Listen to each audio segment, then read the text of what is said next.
我要正式宣布，我们再一次的邀请张忠谋创办人担任我国 APEC 的领袖代表，代表我出席下个月在曼谷举行的 APEC 经济领袖会议。张创办人自2018年到2021年4度接受我委托担任我国的 APEC 领袖代表，向 APEC 成员传达对促进区域繁荣发展的重要建言，为台湾发声，提高我们国际的能见度，扮演恰如其分的角色，也获得各国广泛的回响。所以在这里利用这个机会，我要特别向张领袖代表致上最深的感谢之意。那么，当前全球经济正面临重重的挑战 ，APEC 成员有共同的责任，为疫后亚太区域开展经济新局。而台湾半导体产业，尤其是台积电，在国内乃至于世界经济所扮演的举足轻重的角色，更备受各方的关注。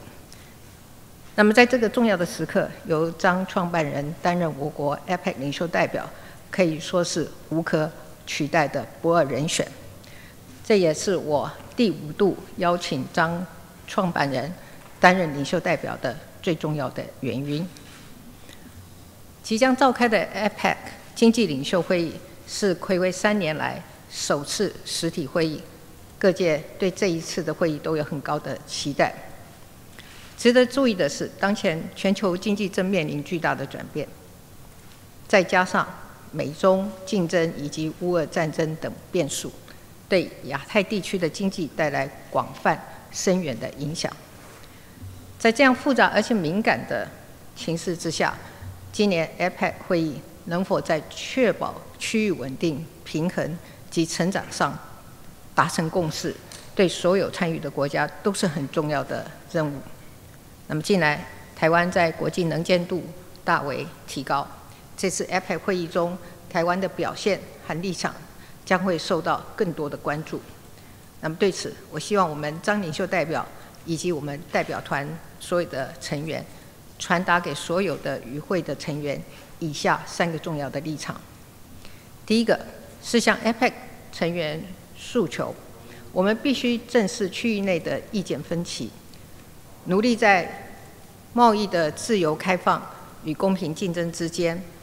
在供应链的安全与效率之间，以及在经济发展和包容永续之间取得适度的平衡，进而发展出一个更前瞻进步、可以被共同遵循的经济架构和规则。第二，我们要让各国更加的重视台湾在全球产业供应链，尤其是半导体产业所具备的关键影响力。同时，我们也愿意和区域伙伴合作，共同打造安全、可信赖、有韧性的产业供应链。第三，是要展现台湾在追求经济永续发展的决心和努力，包括全球同步因应气候变迁，大力推动绿色转型，同时大幅提升劳工福祉、妇女权益和对弱势的照顾，努力追求社会的均衡发展。那我也希望在出席 APEC 会议的过程中，透过分享台湾经验，有助于 APEC 会员国在区域及全球的永续发展上做出更多的贡献。我相信张领袖代表一定能向国际社会清楚地传达，台湾愿意积极贡献我们的能力，共同为了促进亚太区域的稳定繁荣来努力。相信今年的 APEC 代表团在张忠谋领袖代表的带领之下，一定可以圆满完成任务，为台湾拓展更多更深刻的国际合作与连结。谢谢大家。